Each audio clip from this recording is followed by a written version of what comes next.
malamang sa malamang, nagbigay na si Amy ng kanyang confirmation na sige, sasali ako dyan sa alyansa ng para sa bagong Pilipinas. Bakit all of a sudden, bigla kang baback out? O bigla kang independent? But all of a sudden, biglang ayaw mo na? Hindi, independent na lang ako.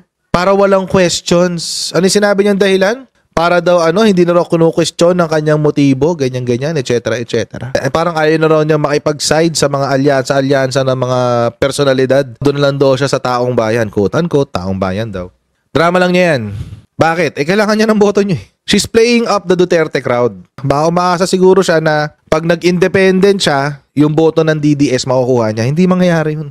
Wag ho nating kalimutan, mga kotsero, ang commitment po ng mga DDS na kay Digong. Ang theory ko, mga kotsero, posible kasi na naniningil ng commitment ang mga Duterte. Para quote-unquote, para walang away, sinabi niya na, hindi ako aalyansa dyan.